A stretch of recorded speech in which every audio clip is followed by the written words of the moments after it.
Welcome to episode 20 of the In the Huddle podcast. I'm your host, Cain White. Episode 20. That's crazy. Time's flown by. Cannot believe we're at episode 20 already. Flying solo today. I made a point a long time ago that about every 10 episodes, I'm going to take some time to just fly solo on an episode and just let loose and talk about what's going on in my life and in the world as we know it. And so, welcome to episode 20. Here we are, about every other 10th episode, like I said. Hope you sit back and relax and enjoy. If you're on the road, if you're driving right now, please don't sit back and relax. Please keep both hands on the wheel. But hopefully that you enjoy this solo episode of the In the Huddle podcast, episode 20. Happy to be here.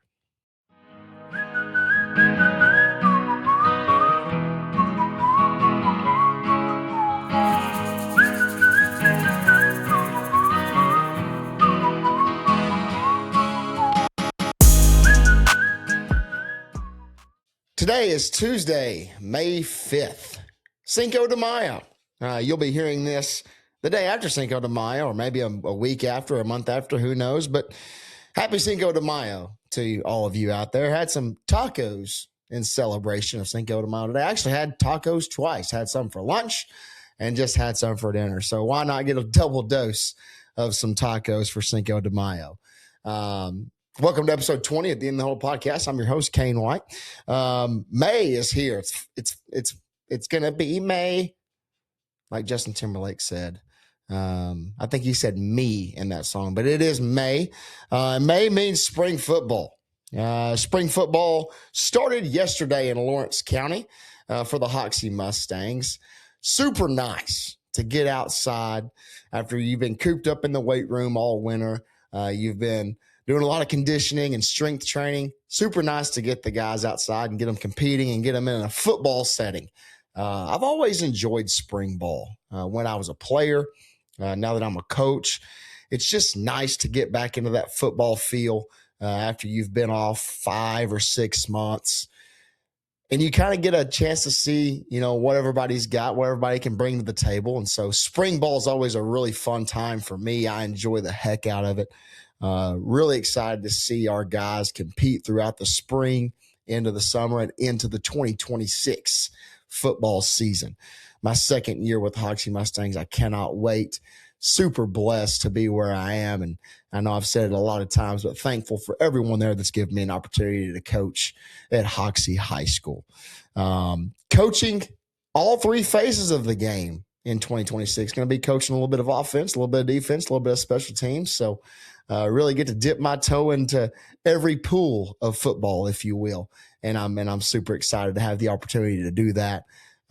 Get to embrace all three phases of the game, and really excited to be able to watch a lot more film and get a detailed idea of what's going on every single week. So all three phases for this guy, and ready to get after it. Other news in the football world.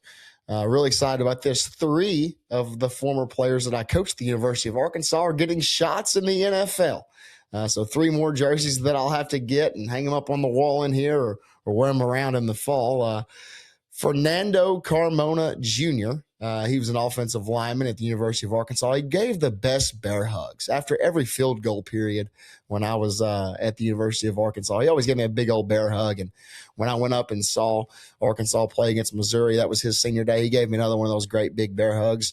My guy, Junior, got drafted by the Tennessee Titans. Is going to get a great shot over there in Nashville with the Titans. I'm super excited to see what he has to bring to the table in the NFL.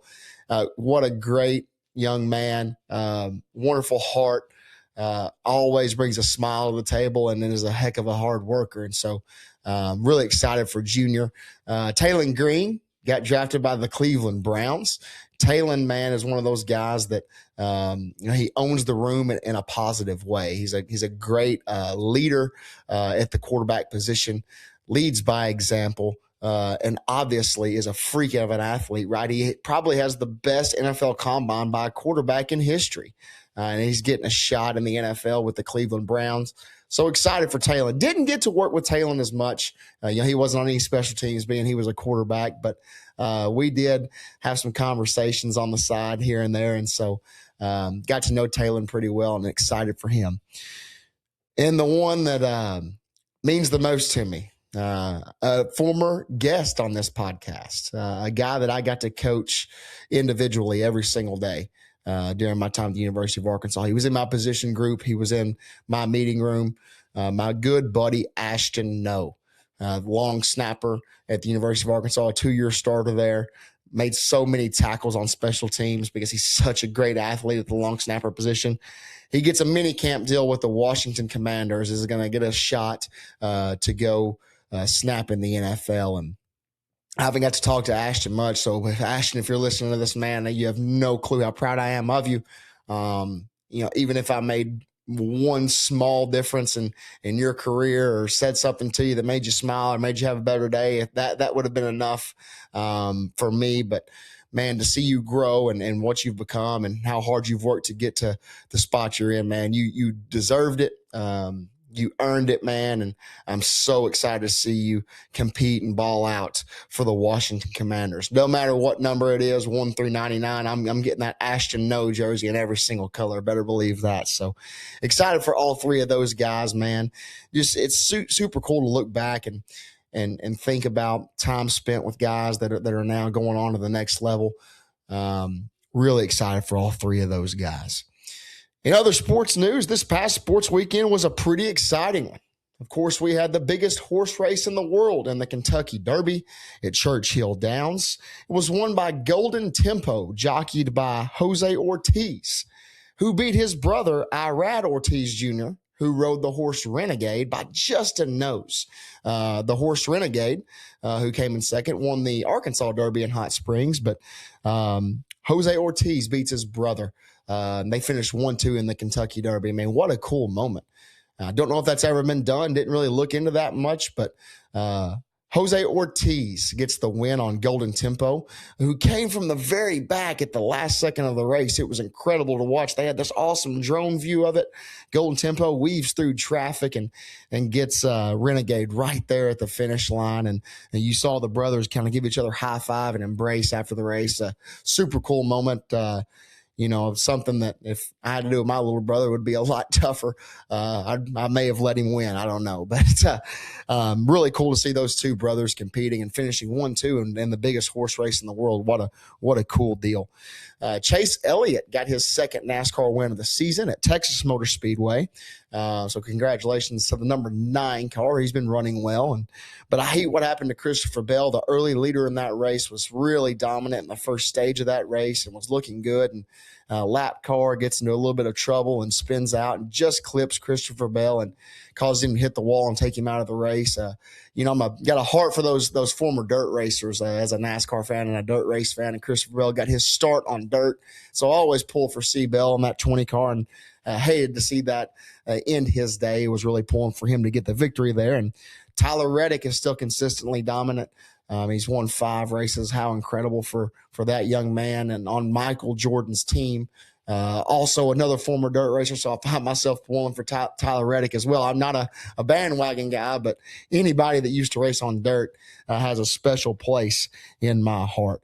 So always going to be pulling for those that 20 and that 45 car and the 5 car of Kyle Larson. He's a big dirt guy as well. So the Cardinals. Let's talk about those St. Louis Cardinals. I think I'm a believer in the youngest team in the MLB, youngest roster. Got a lot of young faces that are ready to go. They sweep the Pirates in Pittsburgh, absolutely light up Paul Skeens one day. And then they have the Dodgers at home, which let's talk about that real quick. Being that I've got one of my best friends who's on the Dodgers roster and being a huge Cardinals fan, that's a tough series for me either way you slice it. I'm happy either way. I'm sad either way. That's just the way it is. But the Cardinals get the series win over the Dodgers. Held Shohei Ohtani to 0 for 12 at the plate, which is just blew my mind. I mean, how dominant of a player he is. Hopefully, when Shohei is not playing the Cardinals, he's producing a lot more because I know he's capable. He's might be one of the best baseball players to ever walk the earth. He definitely is one of the best. Could end up being the best baseball player to ever walk the earth. But the Cardinals are hot right now. And like I said, I think I'm a believer if they continue to work on the bullpen and their starters can give consistent outings, I think they could do something special. When a lot of people were writing them off early in the season, maybe even myself, I wouldn't necessarily say I was going to write them off, but didn't really know how they were going to perform. But these young guys, man, they're lighting up. Of course, Jordan Walker, who led the home run race early in the season, having an outstanding season so far. J.J. Weatherholt, the rookie sensation. Could this be the first rookie all-star since Albert Pujols that the Cardinals have had? I know Pujols was an all-star in 2001, his rookie year. Don't think the Cardinals have had an all-star that was a rookie since him. You might have to fact check me on that one, but could J.J. Weatherholt be the first Cardinal rookie all-star in a long time? Man, that guy is fun to watch. Plays the game the right way. Wonderful glove at second base. A man can hit for contact and power. The home run he hit off Paul Skeens was an absolute nuke off that left-handed bat. And so might have to get me a little J.J. Weatherholt jersey. I've got a Cardinals jersey in every color, the white, the cream, the baby blue. And I don't have the red one yet, that City Connect jersey. So I think I might have to get that 26 Weatherholt red jersey right before I go up to a game of theirs next weekend. Ready to get back into Busch Stadium. Haven't been to a game in about 3 years or so. So ready to get back and see them play the Royals on May 16th, the I-70 series, interleague play of both of the Missouri teams. Taking my wife, my sister-in-law, and my mother-in-law. It's kind of her Mother's Day present. She is a diehard Cardinals fan. She's probably a bigger Cardinals fan than I am, and I've been a diehard for my whole life. She watches every single game, and so we watch them together. And so we're gonna go watch one together, kind of celebrate Mother's Day for her up there in St. Louis. Also this weekend, the Cardinals announced that they are putting Yadier Molina and Albert Pujols into the Cardinals Hall of Fame on the same weekend, September 12th. Obviously deserved. Everybody knew that was coming. Hope I get a chance to go up there. It depends on the football schedule, of course. I might have to make a fly trip up there and go see the two greatest Cardinals in my lifetime get inducted into the St. Louis Cardinals Hall of Fame. In my opinion, the Cardinals might as well retire their numbers and unveil their statues on that same weekend. We know that's coming at some point. For what those two guys have done for the franchise is immeasurable, if you will. Albert Pujols just dominant in the 2000s and into the 2010s. And then Yadier Molina, just that person that was always right there, that just stood the test of time back there behind the plate. Heck, that guy is so beat up, and maybe the best defensive catcher of all time. And just he was a career-long Cardinal, which is really special. Guys like Stan Musial and Bob Gibson that were Cardinals for their whole career. And to see a guy in this day and age of pro sports where people switch teams so much, for him to stick with the Cardinals for his whole career. Yachty and Albert have a special place in my heart. Heck, I think I've talked about this on the podcast before. The whole reason I started playing baseball was because of Albert Pujols. I remember as a 7-year-old, I tried to emulate him at bat. My batting stance was like him. I had my bat at an angle and cocked back real far like his. Obviously, that did not work when I was 7 or 8 years old, so I had to switch it. But Albert's one of my favorite athletes of all time. Yachty right up there with him. And so super happy to see those two go down in Cardinals history forever and get their red jacket.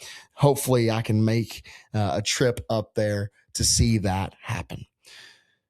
So we've talked about taking the trip up to St. Louis, to kind of celebrate Mother's Day for my mother-in-law. And I'm going to take some time for most of the rest of this podcast to appreciate those mothers in my life that mean the most to me.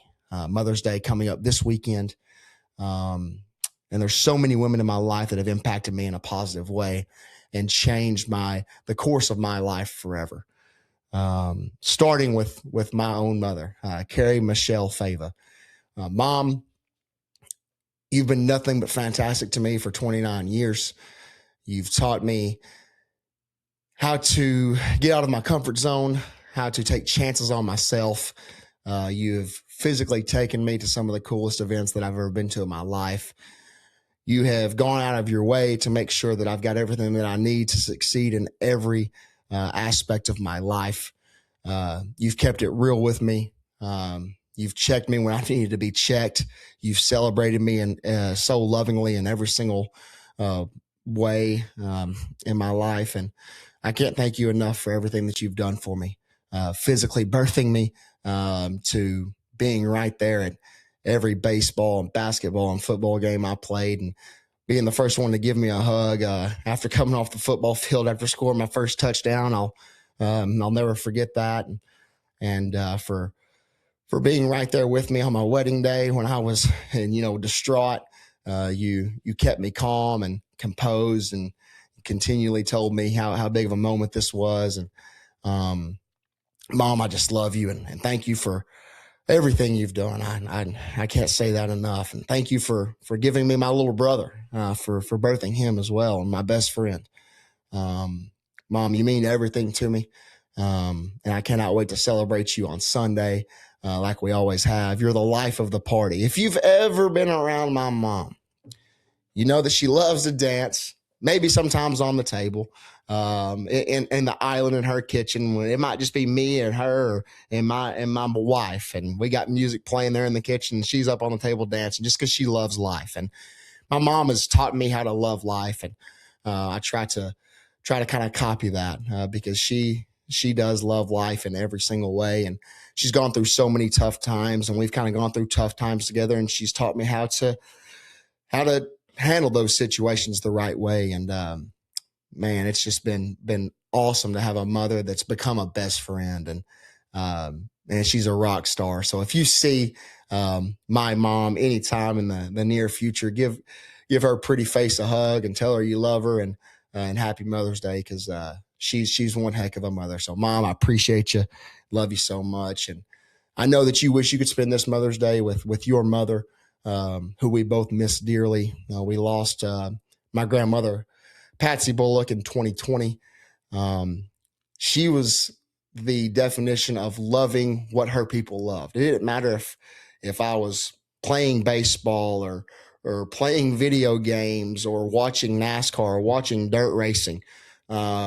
She wanted to be involved. She wanted to enjoy it as much as I did. And I will always cherish those cups of coffee on Saturdays after high school football games that I played in and coached in with her. I can remember sitting at her kitchen table with a cup of coffee. We would read the Jonesboro Sun newspaper together and, look for my name when I was in high school and read up the article about the game that I coached in the night before.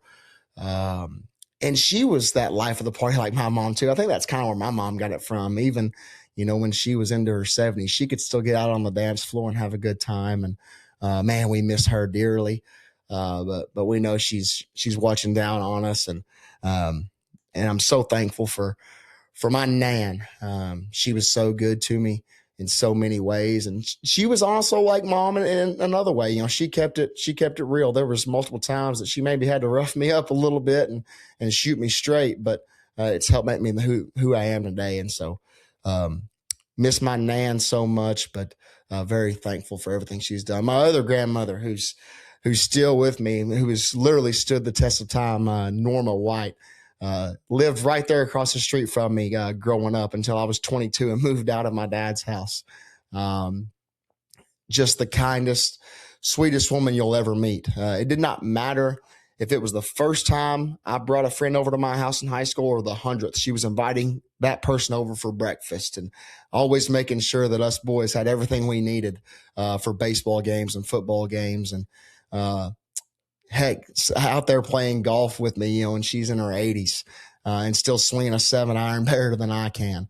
But she loves the Lord and has stayed true to that her entire life, and has been so faithful, and been through tough times as well, losing her husband a few years back, my grandpa Bob, but has just powered on through and still just taking care of everyone she can. She's always making sure other people come before herself. And that's maybe where I get that from, is I tend to try to put people first in my life. And my grandma Norma always puts people first, and love and appreciate her so dearly.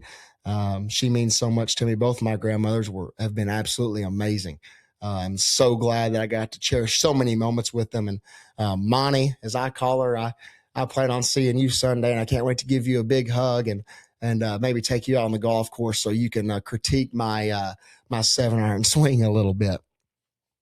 To my mother-in-law, Tabitha, I've only known you for 5 years now, but you've become my family. You birthed my wife. You have allowed me to marry your daughter and become part of your family. You've been so accepting and so loving, and you've cooked so many meals for me and so many other of my friends that I've brought over, and I can't appreciate that enough. And we share our love for Cardinals baseball and our love for sports, and we've yelled at the Cardinals so much together, and probably yelled at your husband Billy a little bit. No, I'm kidding, Billy. I love you so much, man. You're the best. But Tabitha, I can't thank you enough for just being a loving mother-in-law and loving all of those around you, and making everyone always feel welcome when they're around you. You're patient.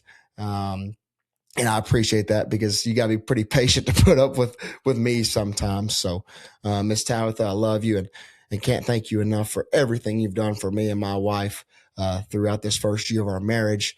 And look forward to spending some great time with you at Busch Stadium next weekend. And there's a few other women in my life that there's no blood relation. There's no real relation at all if you're looking at a family tree, but they are family to me. Friends of my mother that have come into my life and given me advice, and heck, probably changed a diaper of 2 of mine after I was born, but always been there for the big moments, the little moments, the tough moments. Three close friends of my mother: Christy Valentine, Rachel Mangan, and Tara Redmond. You've always celebrated my little victories, my big victories. You've given me advice and tough love when I needed it. And happy Mother's Day to you. You 3 mean so much to me. And then my good friend Christy Neal. I've got to throw you in there as well, Critty. You're not getting out of this without a mention. Christy, you introduced me to my wife. You accepted me into your home when I was a young man that had just moved to a new town and really didn't have anybody to lean on. And your husband, Brian, and yourself have been so good to me over the past 7 years. And heck, you've grown so close to me and my wife that you were in our wedding. Well, heck, you introduced us, so you were a great matchmaker. But you've cooked me so much cornbread that I can still feel it on my ribs. And I'm thankful for that, for all the fun times we've had together. Love you and appreciate everything that you've done. So all the women in my life, the mother figures that have changed my life for the good, thank you all so much. And there's so many others out there that have made an impact in my life. And so thank you to everyone that has impacted me in any way, shape, or form. Happy Mother's Day to all the mothers out there. I hope you feel loved and appreciated on this special weekend to honor you. After Mother's Day, the next holiday we have on the docket is Memorial Day. And by Memorial Day, you will have access to new In the Huddle merchandise. That merchandise is finalized. It has been shipped. It is on the way right here to the studio. And as soon as that comes in, I'm going to throw those items on some models. By models, I mean most likely myself and my brother and my wife. But anyway, we're gonna snap some pics and we're gonna put them out on the internet. Hopefully that you like the styles that we came up with, and hopefully it's a hit. Got a few different shirt options, a couple different hat options, and so the way that's going to be set up, though, it's going to be you're going to be able to order that through Facebook or Instagram, any kind of social media. I will hand deliver those or ship them to you. And so I'll only have X amount of stock in certain items. But after that first order, I will be able to have access to an online store, and then we should have unlimited stock, right? And so we can order straight from the supplier after this first order run. So really excited for some In the Huddle summer merch. Hopefully it hits your doorstep by Memorial Day if you order it. Really, really excited. So like I said, as soon as that shipment comes into the studio, we'll sort it out. We'll snap some pics, let you see what we've got in studio, and then I'll hand deliver that right there to you or ship it to your address, whichever one you see fit. And so thank you in advance for ordering merch and supporting the podcast. This has been so much fun. Gonna try to keep ramping this thing up in the summer. Gonna be a busy summer. Gonna be an exciting summer. Got some trips planned. Got summer football going on. And then the football season will be here before you know it, but going to try to get as much podcast content out as possible. We've still got the little TikTok series I've been doing, 1,000 Random Athletes. That's been so much fun. So we still got that going every single day over on the TikTok page.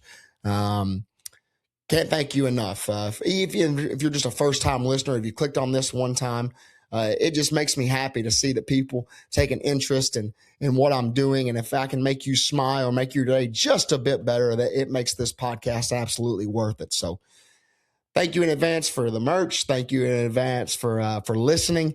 It's just a blessing to be able to do this. So episode 20 comes to an end, the last solo episode for a while. We'll see you next time.